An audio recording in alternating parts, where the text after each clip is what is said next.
আসসালামু আলাইকুম প্রিয় বন্ধুরা। আমি এখন রাজারবাগ পুলিশ লাইনের দিকে যাচ্ছি। যেতে যেতে আপনাদের সাথে কথা বলছি।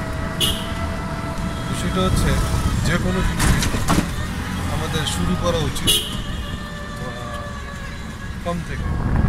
মনে ধরুন আপনি একটা সাম্রাজ্য বাড়ি কিনতে যাচ্ছেন,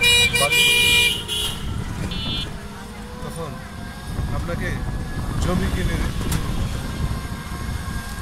যে কোনো পদক্ষেপে শুরু হয়, শুরুটা তার একটা ছোট পদক্ষেপের মধ্য দিয়ে করতে হয়। কারণ শুরুটা হয় ছোট থেকে। আপনি যদি একেবারেই বড় করে শুরু করতে চান, তাহলে এটা আপনাদের জন্য সমস্যা হবে।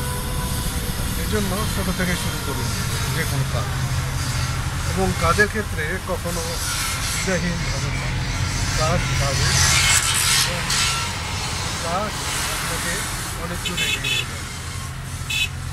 তো আমরা অনেক সময় আমাদের কাজকে ছোট করে দেখি, যে আমি এই কাজটা করছি, আমি আরেক ধরনের কাজ করছি।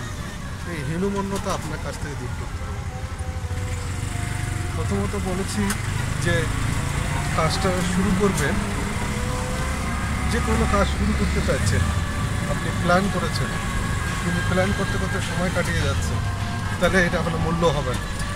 আপনাকে কি করতে হবে? আপনাকে করতে হবে যে আপনি একটা বাইং হাউস দিতে চান, এখন আপনার সামর্থ্য নেই সেই লাখ লাখ কোটি কোটি টাকা ব্যয় করেন। আপনি 10,000 টাকা দিয়ে ফুটপাথে বিজনেসের হয়ে যাবেন। আপনি একটি সাম্রাজ্য অর্থাৎ বাড়ি করতে চান, আপনি একটা জমি কেনে শুরু করবেন। তো এইভাবে জিনিস আসতে ধীরে সুস্থে, তাহলে আপনি টাকা পয়সা বা কাজ শুরু করতে